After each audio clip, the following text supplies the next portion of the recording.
Hello everyone, quantum lift global academy के इस नए सेशन में आप सबका स्वागत है। आज का क्लास जो है वो बेसवर्ड एड से रिलेटेड जितनी फ्रेजल एक्सट्रैक्शंस होते हैं उसके नाम है, हम लोग उसको डिस्कस करने जा रहे हैं। एड एक सिंपल सा वर्ड है जिसका मतलब होता है जोड़ना। अब देखिए, जैसे हमने पहला फ्रेज लिया एड टू, जोड़ना का सेंस दे रहा है ये, बट यहाँ हम लोग क्या कर रहे हैं, अभिवृद्धि करना या बढ़ाने के सेंस में इसका प्रयोग करते हैं। टू इंक्रीज समथिंग और टू एक्सीड समथिंग। जैसे हमने कह दिया, your constant practice will add to your confidence in competitive exams. If you want to maintain your confidence in your competitive exams, you will have to add it to having no afterthought at all. You will have to practice again and again for having confidence in your exam.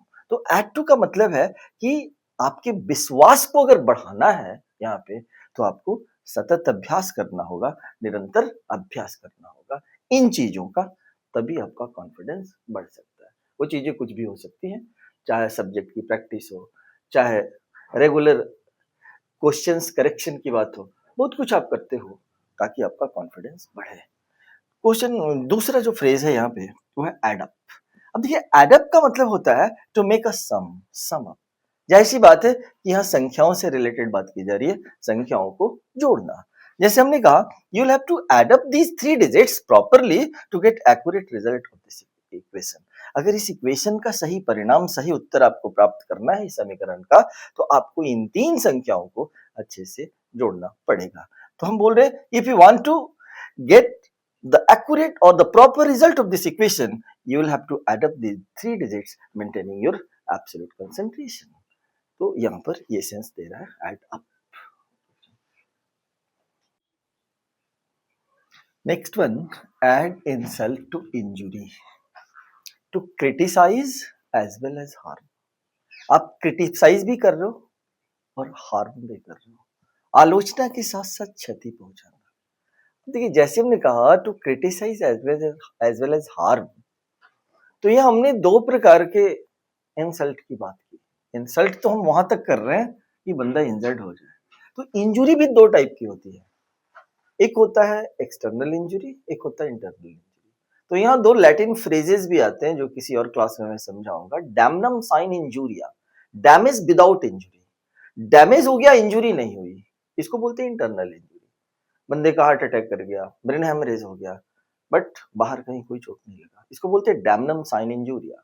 और injuria sine damnum, injury without damage. Injured हो गया बंदा, damage कुछ नहीं हुआ, तो उसको बोलते हैं हम लोग injury without damage, injuria sine damnum. Injuria means injury, sine means without, damnum means damage. तो इंजुरी विदाउट डैमेज, ये दोनों प्रकार की इंजुरी जो होती है उसको इस फ्रेज के माध्यम से रिप्रेजेंट किया जा सकता है, internal injury and external injury. जैसे हमने कहा, he only added insult to injury by writing this letter. भाई, एक लेटर के माध्यम से तो इंटरनल इंजुरी ही होगी। हमने कहा, इस पत्र को लिखकर उसने सिर्फ आलोचना ही नहीं किया, उसने क्षति भी पहुंचाया, मेरे को हानि भी कारित की। इसलिए हमने कहा, he only added insult to injury by writing this letter.